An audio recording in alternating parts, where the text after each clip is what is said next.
The High-Tech Nomad here, and today we're going to take a look at the Acer Chromebook 15. Now, if you've been a subscriber, and if you're not, I'll give you a chance to hit the subscribe button now. Okay, if you've been a subscriber, then you know that I've been touting Chromebooks for quite some time. I'm a Power PC user. However, I have found that I can do just about everything I need to do on a Chromebook. I have another video where I talk about how you can access a Windows machine if you so need to. But I want to talk specifically about this Chromebook 15 because this is, I think, finally the one that I'm going to stay with. And by that I mean I've had a couple of others. I had a smaller one, and that was the problem. I had an 11-inch screen. I wasn't really happy with the 11-inch screen. I still will keep that unit because it has a built-in cell modem. I have an even smaller one that I might take with me other places, but this is going to be the one that I use on a day-to-day basis. I've been using it for a couple of days now, and I have made that decision. So first of all, it's in a brushed aluminum, so it's got this MacBook Air feel to it. I didn't need that, but now that I have it, I like it. However, I'm afraid it's going to get scratched, so I'm going to try and get some kind of a plastic overlay. You may see a link in the description. I'm probably going to find some kind of piece of plastic that will go over it just to keep it from getting scratched, but be that as it may. So what's the difference between this one, which normally retails for $399, however, I picked it up for $299, and I've seen it as little as $250. I will have links for this down in the description, so between $250 and $299 is a good price right now. Anything over that is just the standard pricing. So what makes this different from other units that I've had? I actually showed you another 15-inch not too long ago. So the thing that's the most important, the thing that's really sets this off from the other units that I've used is the screen. And I specifically, because I'm using it all the time, all of the other Chromebooks I had were 768 or 720 DPI. This is 1080. This is a full HD. And while 720 to 1080 doesn't seem like a lot, visually, 720 by 1080, 720 is almost double the resolution when you factor in all the formulas and stuff like that. And that made a big difference to me. I normally wear OnePlus readers when I'm using my Chromebook, and I haven't had to do that with this because it's so sharp and so clear, and I've got so much real estate to work with that I just love it. That was the main thing. That's what you're paying for. You're paying for the screen. We talked about this before. A Chromebook is a Chromebook is a Chromebook, and these are where where they start to differentiate from one another. So the screen makes all the difference in the world. You're seeing that now, and the viewing angles on this, okay, so I'm bending that over, but you can still see that. My other Chromebooks, by the time I got like that, you were not going to see it. And so this does have a very high range of view, which is the other thing that I like. The other thing is that it is a hinged edge. So I sometimes lay with the laptop on my knees with my knees up, and I can fold this all the way back flat.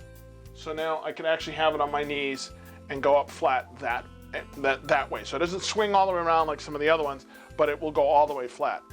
Stereo speakers, it's the best sound that you can hope to expect from something that's this small. Remember, it's not very thick at all. I'll put the dimensions down there. So it's not that thick. So you shouldn't expect like, earth-shattering bass, but I was quite surprised the bass is actually very, very good. So we have the screen. The webcam has a wider field of view. I don't use my webcam that much. I do that sometimes when I'm recording some of these videos.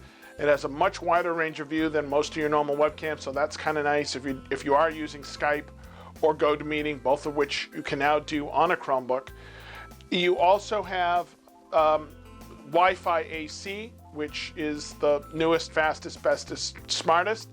If you've been watching if you're a subscriber, and if you haven't, you can do that now. If you're a subscriber, then you know that I'm using gigabit Ethernet, and I've replaced the devices in my house to push out gigabit Ethernet. So this has been getting around, I'd say 600 to 700. So that's actually better than my other laptops. I'm sorry, my other Chromebooks were using Wi-Fi N I didn't have an AC, so it was N, so it was like 3, 4, 5, but this is 5, 6, 7. So this has actually been doing very, very well. The other thing is that this will do Google apps, meaning it will run the Google Play Store. Now, not all of the apps work the way that they should. One of the ones that I have that I'm specifically concerned about is KineMaster. Again, if you're a subscriber, you know that I use KineMaster all the time. I cannot use KineMaster on it yet. However, I am working with KineMaster to get a resolution. It loads and it runs. However, when you kick out a file, for some reason the file is not interlaced properly and it doesn't play back. So it's pretty useless from that standpoint. But in any event, most of your other apps are going to work just fine. Your Candy Crushes, your games. I haven't played Riptide on this yet. This also has an Intel Pentium processor, dual core. So it's not a Celeron. For those of you who are not really into the tech, Celeron was, the Pentiums are the ones that do the powerhouse stuff. The Celerons are the ones that do, okay, we'll get it done, but they're not the powerhouses. So the fact that it's got a Pentium in there with a dual core makes it pretty snappy, and I haven't had any other issues. And then the last thing in terms of the screen is its touch screen, which I wasn't really looking forward to. I was like, I don't really need a touchscreen. However, I'm finding I do really appreciate it. As I said, I go to some websites and I'm getting older. I'm like, I can't read that. And now I can, if I do need to zoom in, I can just take an area, zoom it in, bring it over, look and see what I need to do, click on it, and then go from there. And this is, by the way, for those of you who are not familiar with this, if you're at Google and you have no internet connection and you see that little dinosaur across the top, I don't know if you know, that little dinosaur is actually a game. It's supposed to keep you entertained until your internet comes back. Just hit your space bar and the internet will, the dinosaur will run, and then you're supposed to jump over things and it keeps track of your score. And I'm always surprised when people go, I didn't know that was a game. And that's what you're supposed to do while you're waiting for the internet. The other cool thing about this is when your internet does come back, it will immediately stop playing the game and just switch you back to the internet, because it assumes that you're only doing this because you're waiting for the internet. So, little useless trivia, but I'm sure, leave a comment down below. If you didn't know that, do me a favor, leave a comment so I know how many people actually appreciate that they now know that they have a game that they can play while they're waiting for the internet to come back up. Okay, let's get back on topic.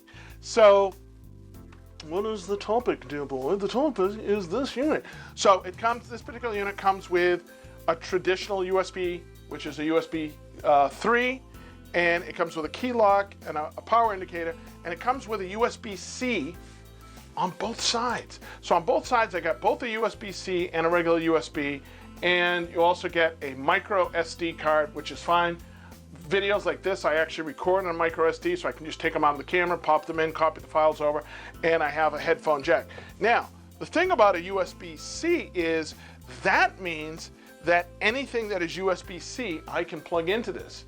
So if I have a monitor that's USB-C, because again, now USB-C is the newest, greatest, fastest, smartest, and all of these things are going to come out will have USB-C. And not only will we have them, but the Mac will have them. So basically anything that's USB-C, you can plug into this. So if you see something that it says it's for the Mac, but it's got a USB-C connector, you can go ahead and just plug that in. The other thing that I was absolutely thrilled to figure out and find out is that my USB-C Type C connector power supply will power this. So I don't have to bring a battery, I don't have to bring the power cord with this, which it's USB-C, but I don't have to bring the power cord with me. If I'm out and about and I need to fill this up, I can plug in the same battery pack that I would use to charge my phone. Now, it will not charge it as fast, it will not charge it as quickly, but it will charge it. And it actually tells you, we'll just go ahead and plug that back in here for a second. So it actually tells you and says, dude, I will power up, but this may take a lot longer. And in fact, if you're on, it says it may take even longer still. Actually, this one, it seems to like fine.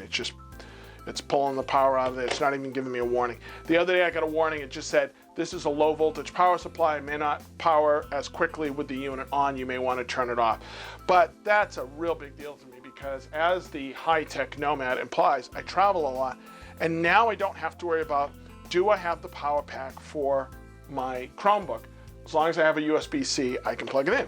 The other thing is because I have two USB, sometimes when I'm laying in bed and I'm charging it, I want to charge it from this connector. However, when I'm sitting in my easy chair, I don't like that because the cord has to go up and around. Well, it doesn't make any difference because both USB-C, USB space C, both connectors are USB-C, which means I can power from either one. Okay, so I can power from the left side, I can power from the right side, I can plug in a monitor, I can plug in something over here, over there. So that really is, when you put all that together, it really is pretty fantastic. So bottom line is, I love this Chromebook. This is finally the one that I've been waiting for as far as great screen, great viewing angle, nice and big, don't have to worry about it. The touchscreen, as I said, I didn't care, but now that I have it, the touchscreen is fine. I can run the Google apps. I got my stereo speakers. The battery life is, it says 12 hours. I don't think I've gotten 12 hours out of it. I probably got 8 or 9 out of it, but again, I'm probably running a lot of stuff. But it's rated at 12 hours. I can power it with a USB-C. Doesn't weigh that much.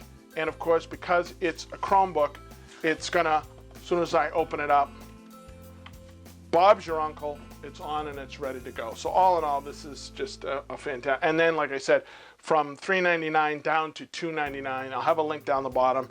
I suspect my link will be $299, but anywhere between $250 and $299, I would say go ahead and grab it. And remember, if you have a previous Chromebook, you can sell it. Remember, you go into settings down the bottom, you scroll down to the bottom, you do power wash, and it's completely brand new, the same as when you got it, and you can turn around and sell it. Even if you sell it at a loss, that cuts that down. As you know, I have a bunch of different units, and I sold a couple of units this weekend, and so basically this ended up, to get rid of those units to get this one, ended up being 50 bucks. So, you know, come on. So that's it for now. Please hit the like button. Please hit the subscribe button. I always stress that at the end of these videos. As I said, it takes about an hour to 2 hours. Like this video probably is going to take about 2 hours between editing and putting it up and putting the keywords on and putting the thumbnail and yada, yada, yada. It takes about 2 hours. And like I said, 1,000 views. If I get 1,000 views, that works out to be $1. So what helps though is if you guys like it and hit the subscribe button, that helps raise it, and of course that means I get more views, and then that works out. And of course, I'm also trying to kill YouTube with the number of videos. So the more videos I have out there, if I get, you know, the same deal. I always joke and say, if I could get a penny from everybody on the internet once a month, I would be fine. So you can figure it out from there. If you have any questions, please send questions to the questions at thehightechnomad.com. If you have suggestions, criticisms, comments, what have you, you know where I'm going with this, please send them along. Until then, this is the High Tech Nomad signing out.